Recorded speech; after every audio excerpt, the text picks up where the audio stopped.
Welcome,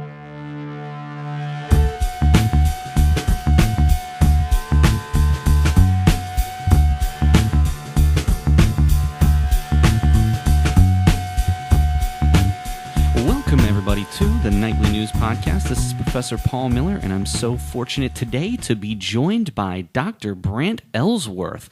Dr. Ellsworth is an assistant professor of humanities, and he will be presenting the Faculty Colloquium series coming up on August 7th from 12:30 to 1:30 in the Capitol Blue Cross Theater. We're going to be talking to him today a little bit more about his presentation, but also some of the other roles that he fills here on the Central Penn College campus. Dr. Ellsworth, welcome back to the podcast. Great. Excited to be here. Fortunately, we had you down before when you did your previous CPC film series, and we appreciate your insight on film, but now we're going to take a little bit more of a look at your role that you fill here on campus.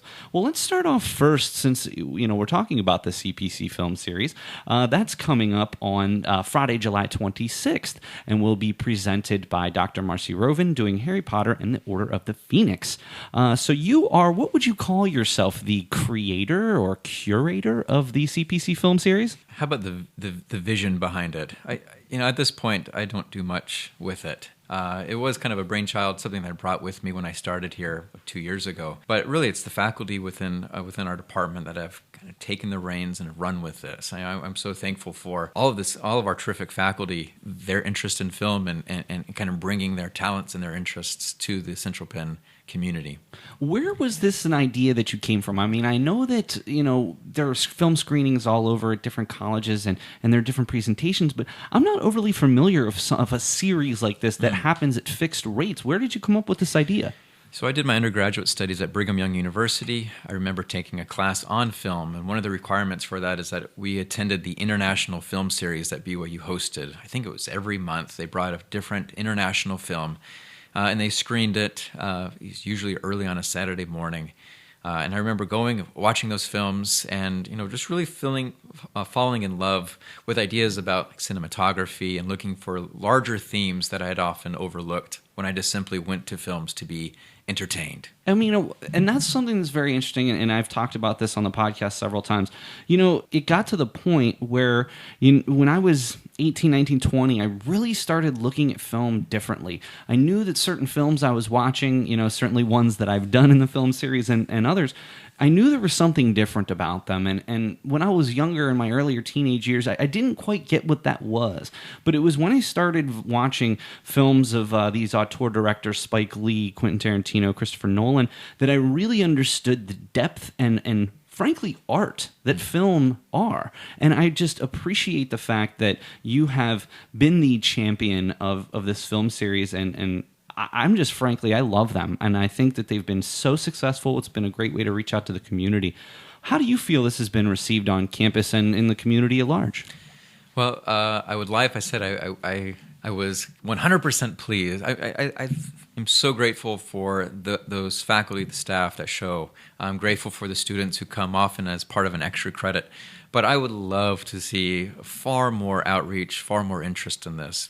I don't know how to make that happen, but it's something that we continue to explore, looking at different avenues for marketing and promotion, getting different people involved. But ultimately, I think if we could see an uptick in student engagement, it can go a long way to adding to the success of this series. I'm actually really interested in seeing how this particular one, in terms of attendance goes, for the simple fact that I think we could both agree this is by far the largest blockbuster hit that absolutely. we've ever shown.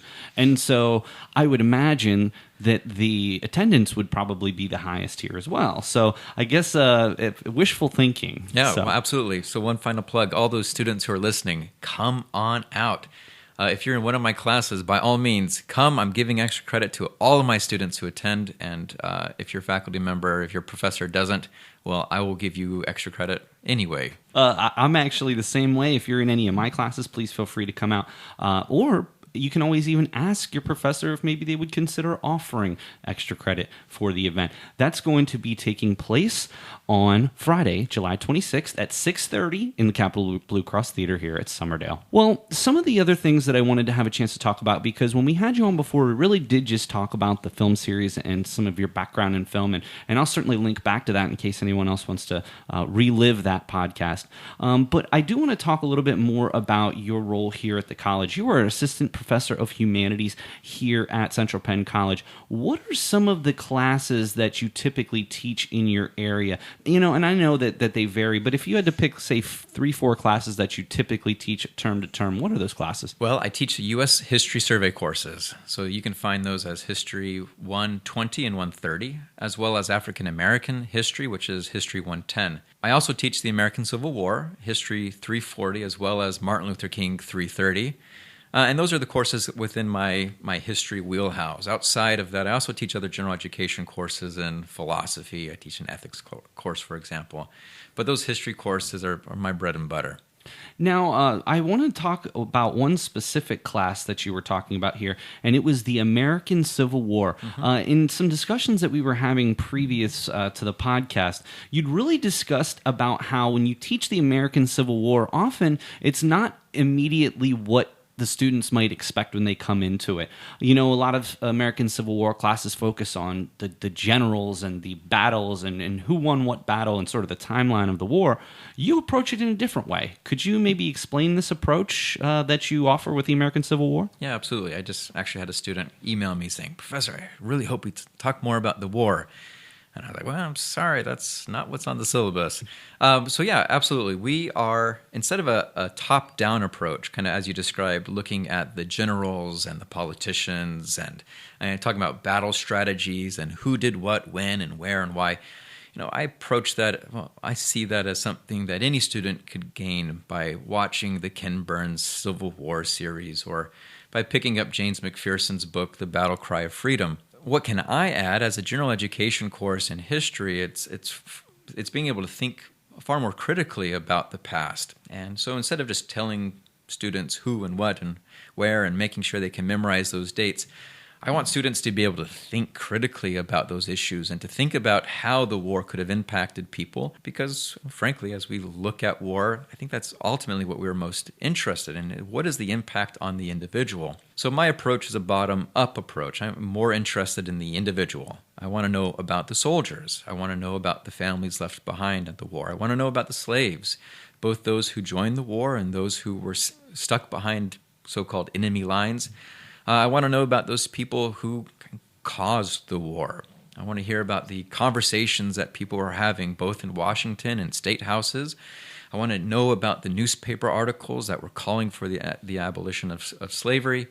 And so for that reason, we look at the Civil War chronologically, but our window of study expands past 1861 to 65. So we begin in the 1850s, we look at the Missouri Compromise in the 1820s. We look at the Compromise of 1850. We look at these issues that kind of led the North and the South to come to very different visions of how to proceed. And then, of course, as the war comes, we'll spend a few weeks talking about those major events, but related to the battles. But we're also interested in, like I said, knowing more about what happened at home.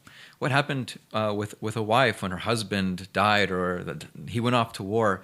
Was she responsible for overseeing the full plantation? How did she manage day to day?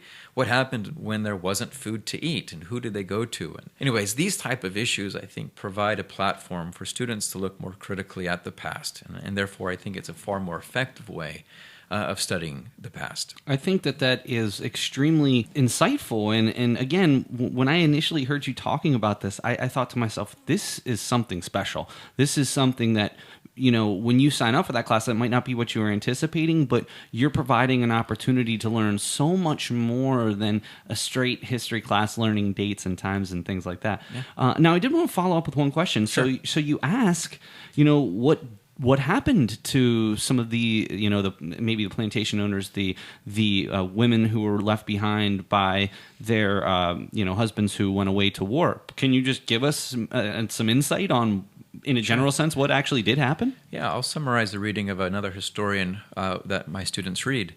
In this one account, this was talking about the South. We're looking at food shortages that were very common both for soldiers and for families in the South, which was one of the leading causes to the end of the Civil War in 1865. What we find is that women who previously, because of their gender, had very limited interactions with local or state governments. Those governments often relied upon communicating directly with the husbands, who were seen as the breadwinners, the kind of the master of the house. But with the men gone, women had to step into that void. And so really for the first time, and this will later spark some of the women's suffrage movement, women move into that place that had previously been held by their husband and take an active role in fighting for their best interest. And so in terms of lasting legacy, as women in these plantations without husbands, without the men there kind of conducting the work, women stepped up, as they have throughout history, fulfilled that responsibility and found that new power,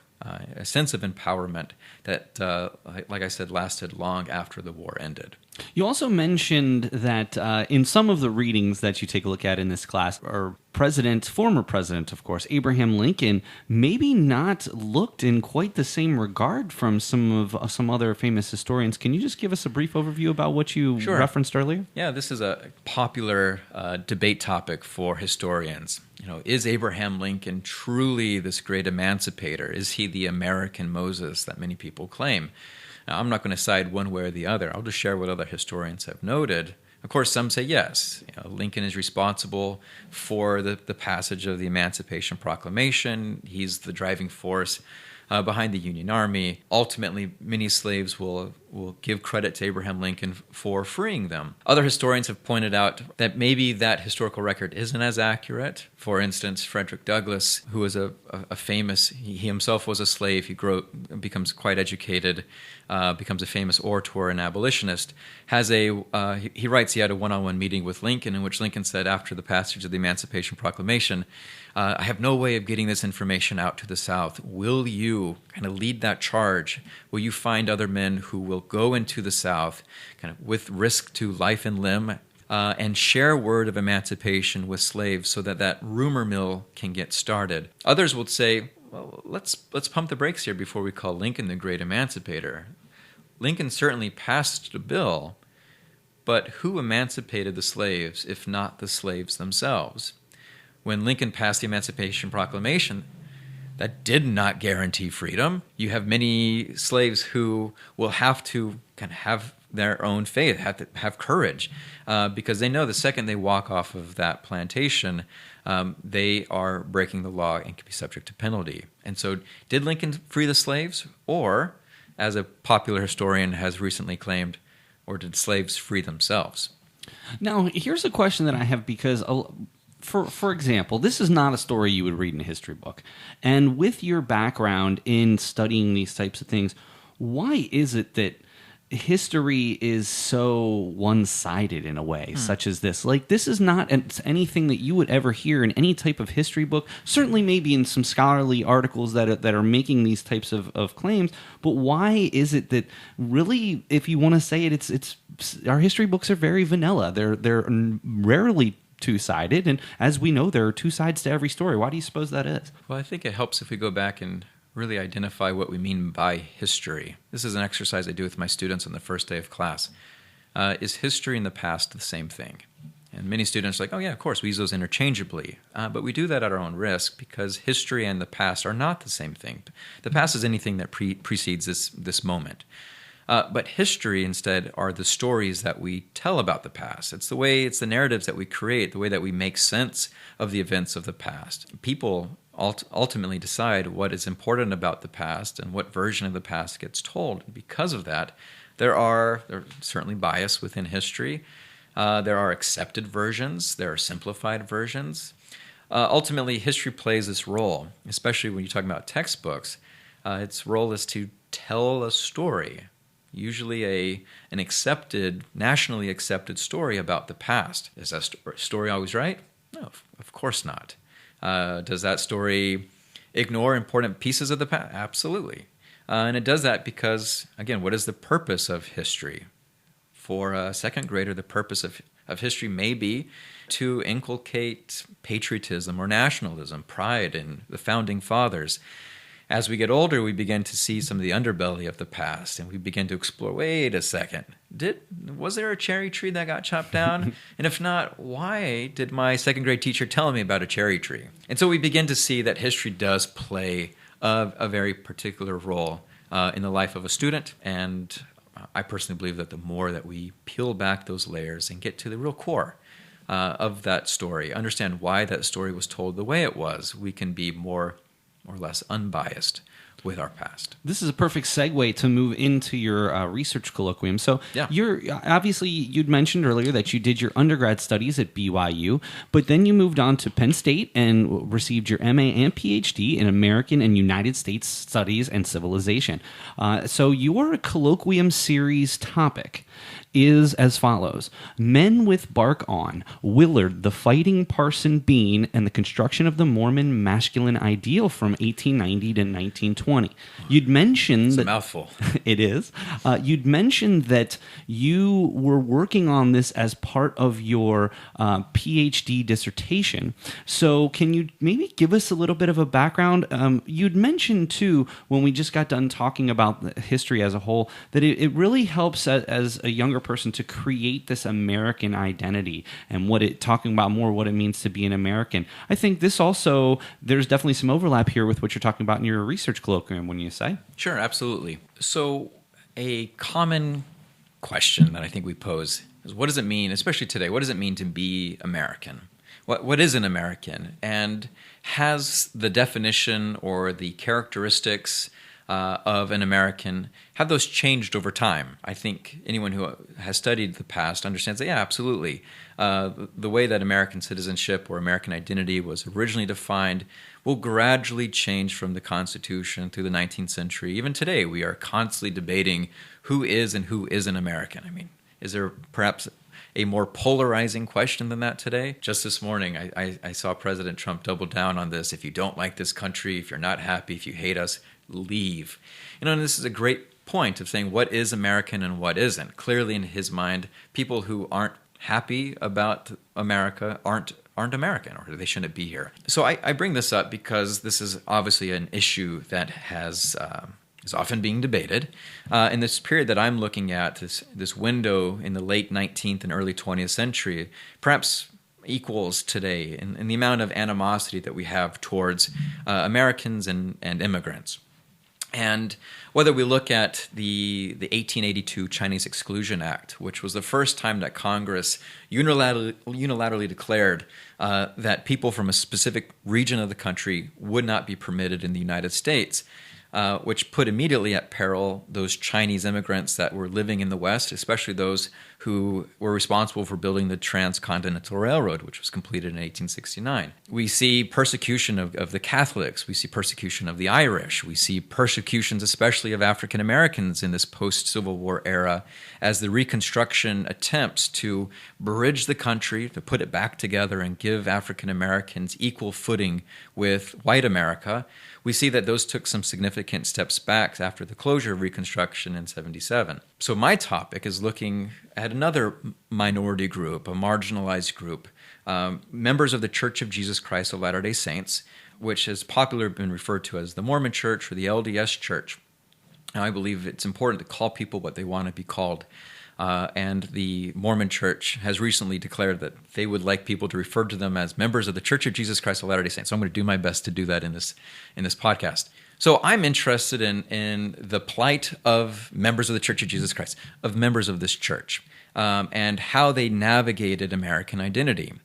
Many of you may be familiar with the fact that Mormons, or members of the church, practiced polygamy throughout much of the 19th century, really from the time of Joseph Smith in the 1840s until polygamy was outlawed by the leader of the church, a man named Wilford Woodruff, in 1890. And so what I'm looking at is I'm looking at how members of the church, in order to appease the demands of the country, who wanted a very specific type of person to be counted as part of this American mainstream, how members of the church altered their doctrine, altered their practices to be more in line with what was expected?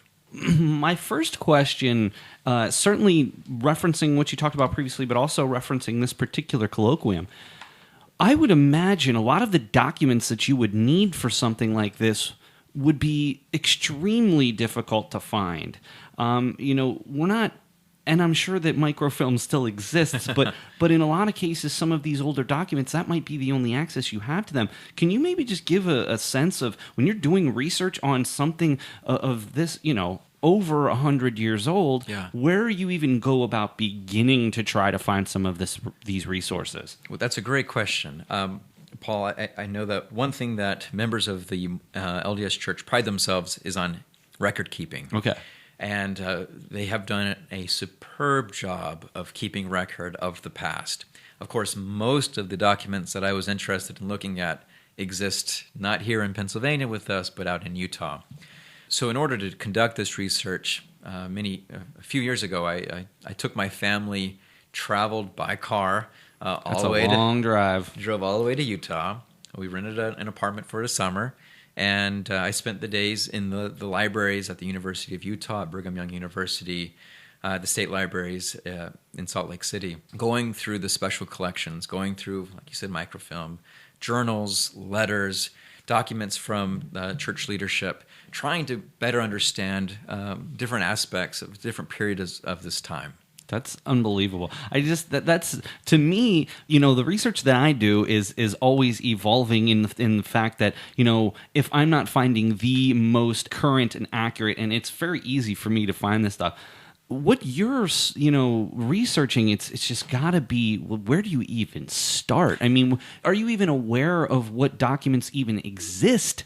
Or is it just, trying to find something and looking and see if it's going to work for your purposes? Yeah, so this gets at a great question of methodology, and I think this is something relevant to all students who are conducting research. Sometimes you begin doing research not knowing what you're going to find. You have a hunch, and for me, this project started, I was really interested in studying masculinity. I wanted to know how members of the church understood masculinity because, frankly, at this time, masculinity was evolving. This was an era of our first strongmen, our first bodybuilders, and so the images that most Americans thought of when they thought of real strong, masculine men are very different than what we do today. And so with that mind frame, I approached this topic that I was somewhat familiar with and said, okay, let's go see what there is. So yes, I have no idea what there was, and I kind of went out there on a whim hoping to find something. And as I spent that summer engaged in research and reading, certain periods, moments of time, little windows, proved to be very powerful in understanding how this notion evolved over time. Now, of course, I will not have time to go through all of my findings that I did for this project in this colloquium. Needless to say, they do change. And I was able to find primary sources, documents that existed at that time, created by the people who lived then, detailing how changes in masculinity were conducted, both at the local and at the kind of the upper echelons. Yeah. It's powerful stuff. That's unbelievable. Well, I got to tell you, Dr. Ellsworth, number one, we certainly appreciate your commitment to our students here at Central Penn College. The way that you envision teaching your classes is something fresh and unique, and I frankly would want to take your American Civil War class, but I love the fact that you're, especially with your background in history, you're really thinking about things in a different context, a more societal context, and I think that that's something our students can appreciate. But for me personally, I absolutely appreciate your work with the film series. It's something that I gravitated to originally. I'm pretty sure I've been at every single one. I think so. I want to continue to coming to every single one because we really want to support you. Again, just a couple of recap of some of the events coming up. Obviously, the CPC film series coming up Friday, July 26th with Dr. Marcy Rovin presenting Harry Potter and the Order of the Phoenix. That'll begin at 6:30. We will also be looking forward to Dr. Ellsworth's Research Colloquium series, and that'll take place on Wednesday, August 7th from 12:30 to 1:30 in the Capitol Blue Cross Theater. So mark your calendars for those two events, and we look forward to seeing you soon. Dr. Ellsworth, as always, thank you so much for spending time with the Nightly News Podcast today, and we wish you luck at the CPC film series and at the Research Colloquium. Thank you. You're very welcome. All right, that's it for another episode of the Nightly News Podcast. This is Professor Paul Miller signing off for Dr. Brant Ellsworth, and we'll see you again next time. Hello, this is Dr. Marcy Rovin, Assistant Professor of English, and you're listening to the Nightly News Podcast. Welcome, everybody, to the Nightly News Podcast. This is Professor Paul Miller, and I'm so pleased to be joined today by the Director of Counseling Services, Tom Palmieri. Tom, welcome back to the podcast. I believe this is your third time on the show? This is number 4, actually. Oh, number 4. Okay. Well, we're so happy to have you back. Thank you very much for joining us. We're also being joined by the new intern of the Counseling Center, Liz Yoder. Liz, welcome to the podcast. Thank you very much. Is this your first ever podcast? Yes, it is. Well, I always appreciate having the opportunity to be the first ever podcast because hopefully everyone that you have after this will be uphill from here, okay? We're also being joined by Nightly News Secretary Parker Rose. Parker, always a pleasure to have you on the show. It's always great being on the Nightly News Podcast, Professor Miller. Thank you again for having me. You're very welcome. Well, we'd like to have Tom and the Counseling Services Department down here each and every term to talk about some amazing things that are coming up. Obviously, we want to get to know Liz a little bit because, Liz, you'll be here with us through December. So you will be here with us through the end of the year. So we wanted to sit here today, and first we want to get to know Liz. So Liz is finishing up a master's degree in clinical mental health counseling at Messiah College, and you are set to graduate once you are done with your internship here. So tell us a little bit about how you got into this field, maybe some more about your background, and why this is something that really speaks to you. Yeah, sure. So I've always been interested in the human services and have been working in the field probably, I would say, since I graduated from high school. My background primarily has been in working with individuals with intellectual disabilities, individuals with autism disorders, and also being having mental health concerns on top of that as well. I have a bachelor's of social work from Temple University. So I kind of transitioned from social work to counseling a couple of years ago.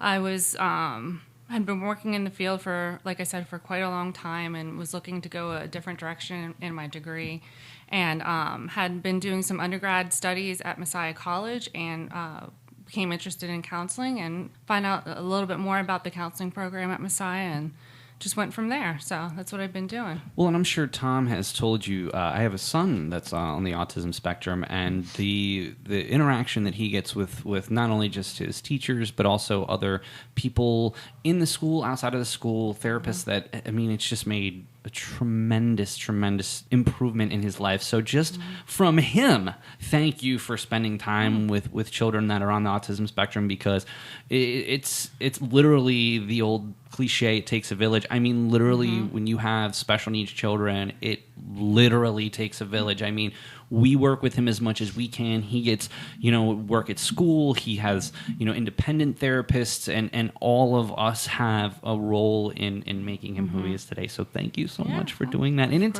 it's got to be rewarding to a point, wouldn't you say? Yeah, and it definitely is rewarding. In my position before I decided to go back to school full time, I worked at the case management unit in Dauphin County. The primary focus there was helping individuals to live independent lives in the community and being able to be a person that they want to be and pursue the goals and dreams that they have that any one of us can do. So it's definitely been rewarding in seeing individuals be able to reach their goals. From a case management perspective, that's actually one of the most difficult things that we have, is actually getting through to somebody to get a caseworker, because my son just turned 18 relatively recently, and I guess where we see the biggest issue is from schooling, because he's in school till he's 21. He'll actually be 22 when he finishes school that year. There's not enough collaboration there, in my personal opinion. I think that, we're in Cumberland, so I think the caseworker situation in Cumberland County should be working directly with the schools instead of there being 50,000 other things, but that's for another podcast that we can talk about. We could go into a whole lot of that. But, so what is it about, how did you kind of glossed over it a little bit, how did you get involved in this particular program at Messiah? What was it about? What is your long-term goal in terms of what you plan on doing with your degree when you complete? I would say I got interested in counseling at Messiah, just being on campus there and connecting with the professors and other students. I tried a different path, a career path, when I went back to Messiah. and found that really wasn't my calling. I did that for 1 year. I tried to pursue a different career path and learned a lot about myself and my interest in what I want to go, what I want to do, in the future. And that's kind of changed courses. And I think it was just being on campus there and the interaction with the professors and the students and being able to connect to the counseling department there was how I, found which way I wanted to go. Awesome. And we're so glad to have you here. And I know that Tom really needs you. He's down some people after he's lost some of his interns. But before we go to some of the events that we're going to talk about with Tom, I understand right now that you're working with Dan Garissi, who's been on the podcast before, on better developing CPC's services for student veterans and active service members. Can you just tell us, as much as you're able to, what that entails and what some of the things are? And then we're going to bring Parker in and try to get a perspective. And that's why you're on the show today, because you are an active duty serviceman. So we would love to hear more about what is actually going on with that right now. Yeah. So as part of my coursework for this semester, I was doing an advocacy project, and Tom and I talked and thought that maybe working with veterans and active duty service members on campus might be a population that we could explore and see what more we can do for them. Which, too, we have a lot of military men and women on this campus. That's one thing that I immediately found as soon as I started teaching was we have a large population of those individuals. And guess what? They have unique circumstances. I apologize for interrupting. No, that's okay. No, that's fine. They do have unique circumstances. They have a unique experience compared to the general population of students. So the focus of this is to really bring awareness to faculty and professors of the population, of maybe how their needs may look different than the general population of students. And also, Dan and I have talked about maybe doing some community outreach to the veterans clinics in the area too, just to connect to them and maybe talk about what we can do differently on campus. Now, when you say the needs, can you give me an example? I'm putting you on the spot. Yeah, no, that's okay. No. Sometimes, if a service member has been recently deployed and they're coming onto campus, their needs are going to look different than just a student who's just graduated from high school. So just bringing awareness to how that's going to look for a student and what a professor or faculty can do to support that person. Now, Parker, you are in a very interesting circumstance. Last term and this term, you have, it's called, I don't want to call it the wrong thing because you called it something differently than I did today. Well, it depends on the scenario. Like my first one I went on was more of a class, like a 2-week class course, and the one I'm actually going to is my required annual training. That when you're in the National Guard, your duties are you do 1 week in the month and then you do 2 weeks out of your fiscal year according to the military calendar. So by that rationale, so you missed weeks 2 and 3 of spring, and you're going to be missed is not the correct word. 1 and 2 of spring. Oh, you week 1 yes, and 2. You missed 1 and 2 of spring term. You're going to be missing weeks 2 and 3 of summer term to take care of your requirements for the National Guard. What is your experience with professors? Now, Parker, let's preface this by saying almost every professor on campus knows you. We know the type of caliber person that you are. So, of course, we are going to work with you. But, I mean, how has your experience been with the professors? Have you found that it's been easy to work with them? But before I start, I want to thank Liz for working to get this awareness. I'm speaking for all vets and active duty members that are students on this campus. We appreciate what you guys are doing for us. We really do. Thank you. Every experience I had, all my professors were understanding, and Dan Garissi is a good liaison for the military personnel. And when he reaches out to my professors, and I do individual. Like my one professor, I just talked to her the other day, and she says, I will give you an extension on your assignments. What do you need? I told her, give me till Monday after I get off, because I'm telling you, even when I'm on orders, I'm going to be trying to do my schoolwork. And when I get off orders, I'm going right to the computer lab, and I'm working. Because when you're at Central Penn, 11 weeks term accelerated, you miss 2 weeks out of action. You miss a lot. A lot. And, that's what's interesting. Military or not, I tell students that get behind early in the term, I'll reach directly out to them and say, I'm here to help. And, unfortunately, sometimes if I send out an email, I think students might take it as, oh, my gosh, I'm in trouble. And it's like, I don't want you to think you're in trouble. I want you to know that bottom line is I wanted you to get caught up, because if you wait till week 5 and 6 and you're still dragging some of these assignments, it is almost next to impossible to get caught back up. And so I appreciate what you're going through, Parker, missing 2 whole weeks. I mean, please give some tips to those who might be in a similar situation. Like, so on Monday we had a training in the Learning Center, because I'm also a tutor in the Learning Center, and Liz and Tom were present during this. And I say this, harp this enough. If you're in trouble, talk to your professors. All the professors I had on this campus are more than willing to work with you. If they see that you're actually trying and you're having a hard time, they will look the other way and says, you know what, here, I will help you and give you an extension on this assignment. All you got to do is reach out. If you're showing 100% effort, going to the Learning Center, asking for help, emailing your professors at a good time, if you have a valid reason, they will not hesitate to give you an extension when you need it. Because they care for your education. I want to point out, too, Parker, one of the things that within the last several terms that's been going on is if a student does go to the Learning Center, we typically get an email saying, hey, student X came to the Learning Center. That goes a long way in my heart. I'm telling you, because if I see that somebody's taking time out, and online students as well, online sessions are available. You just have to email Learning Center at centralpenn.edu, and Megan Ream, who is the Learning Center director, was more than happy to schedule something with you. And as a tutor in the Learning Center, the students do have the option of not letting their professors know or letting their own. And I encourage them to let them know, because if a professor sees that in their email, they will be like, okay, this student is actually trying on this assignment, and it will help. So you know what? I'm going to reach out to them and maybe give them an extension depending on the circumstances. I'm curious the situation that somebody wouldn't want their professor to know. There's a lot of things that run through people's mind, like they might feel embarrassed or they're going to get picked on. And I tell students, don't let that get you. Professors equal opportunity. They will not pick on you because you're having a hard time on a topic.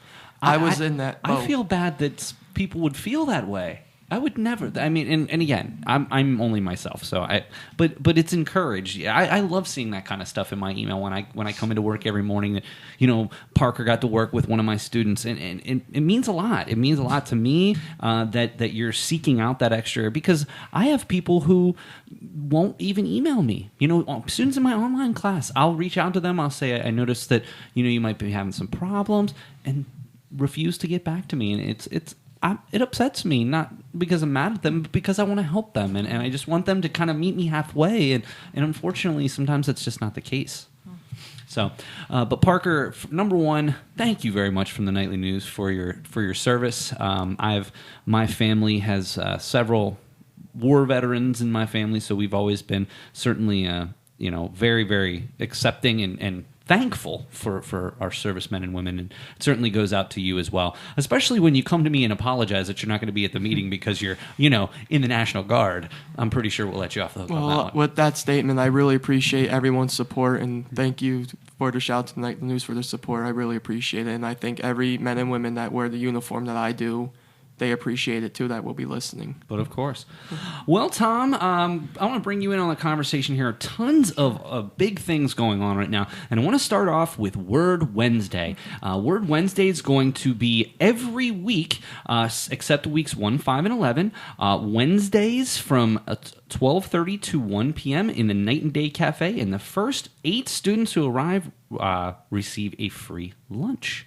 So, first question is, how did the counseling center get involved with the Word Wednesday? Because it's been in several different. It's been shuffled around a little bit. It's been shuffled around. We actually had the opportunity, and I because we're a family podcast, I don't want to say the word that we discussed, but we actually went as a club and really, really enjoyed it. And I'm glad that it's still going on. I think it's important to have these kinds of conversations on a college campus. But how did you get involved with this? So you were correct. And this program has lived in a couple of different places over the years. I originally became affiliated with it back in the fall with a couple of faculty. We were tossing around a way to do it that gets more folk involved.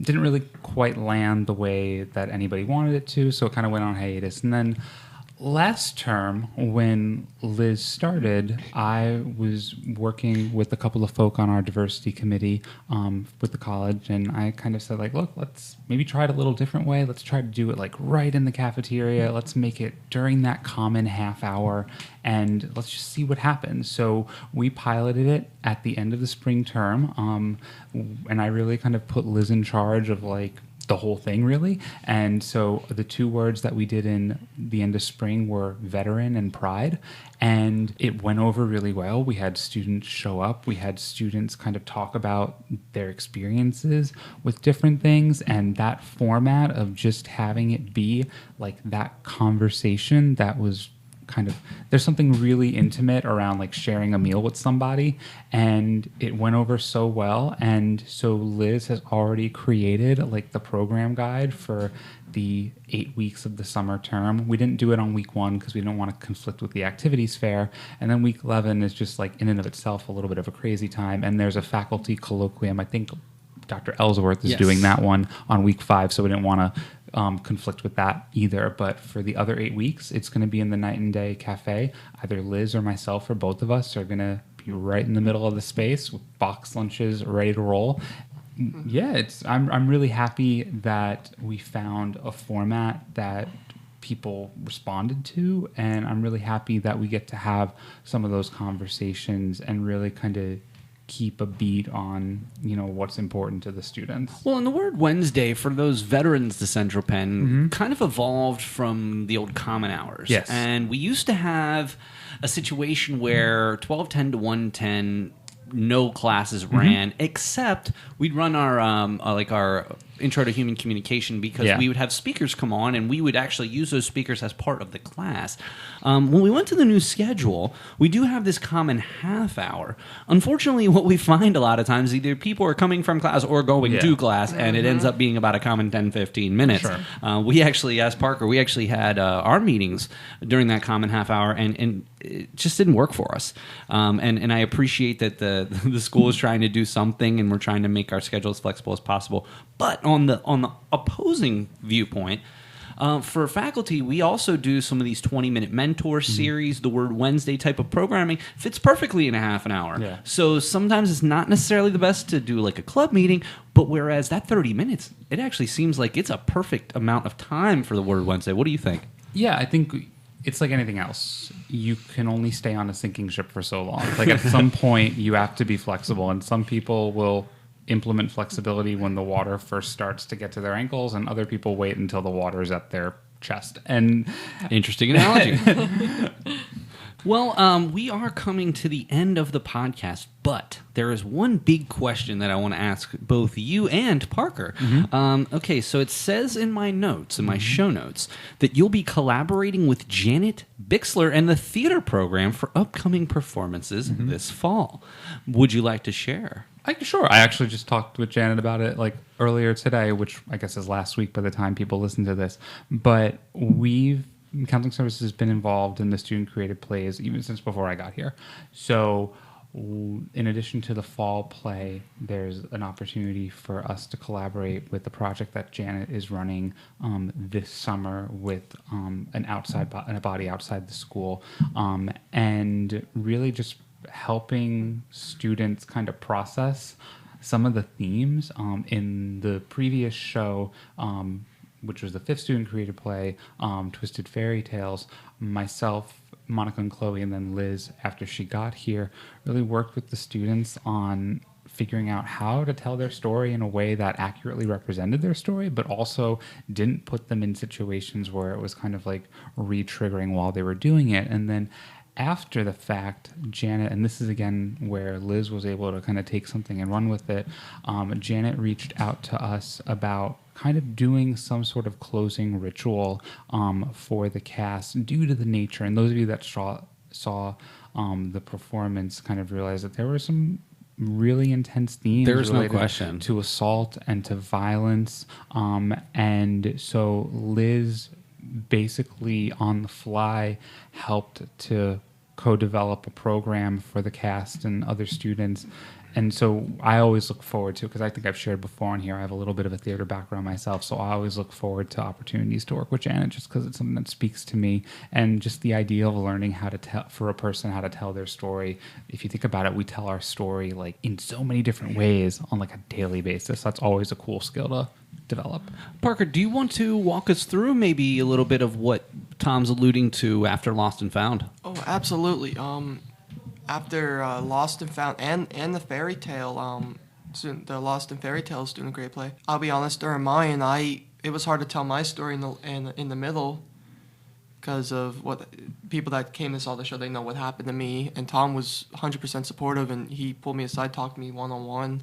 And after the last student created play, it was hard for some of the scenes that I had to do as a ninja actor. It was really hard, and Tom was very supportive and actually talked to me one-on-one about it and helped me feel better, and that despite the situation was tough, you did it for the right thing to put an end to help someone else. And definitely the burning ceremony we had really helped release a lot of stress, upsetness, and things that we had to get off our chest. So I was very grateful we did that. First of all, Parker, I think that the show that you did was really unbelievable. To have to play all the different characters that you did, it had to be an emotional roller coaster. Oh, it was a very emotional roller coaster because, like, a very nice person, and then have to play an antagonist that did something so horrible to someone. It was really hard to do, and it was just hard to portray that character because that's not me. That's what acting's all about, though. Exactly. Playing somebody who isn't you, right? Exactly, but gratefully the person that I was working with that scene was very understanding and told me that I was doing it for a good thing to get this off her chest.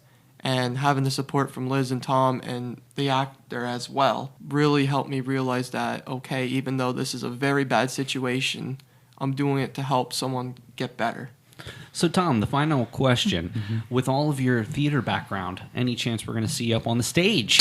Unfortunately, that would be like a conflict of interest. So, no, I'll be strictly behind the scenes. But no, I mean, one of the things that is like kind of like a personal / professional goal of mine, like while I'm here, is to really kind of get in on more of these student projects, just because.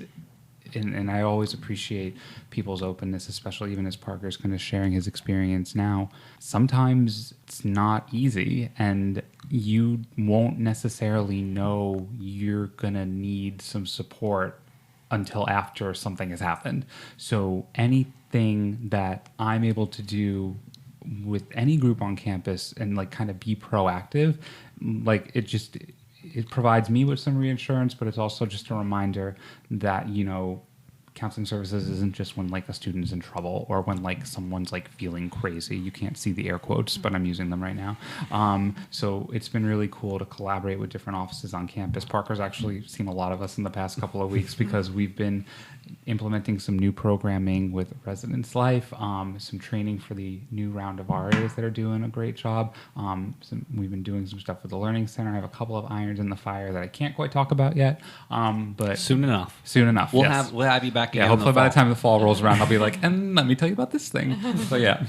Well, and Liz, it was such a pleasure to meet you. You're obviously in just a very short time making a dramatic impact here on campus. And guess what? We have you throughout the end of the year. Yes, so correct. certainly next term, we have Tom down every term. We'd love to have you back down, Of course, and maybe that we sounds can good. update a few of these things that we're talking about. Yeah, so I would like that. Thank you very much. And Parker, of course, not only again, thank you for your service, but thank you for coming down here and talking about some of these things that maybe some other people wouldn't be quite so open about. And it's always great to come on the podcast and share my opinions. And speaking for the whole student body, I want to thank you, Tom, and Liz personally for everything you guys do for us in the counseling service. It really means a lot to us students, and I appreciate it very much. Thank you.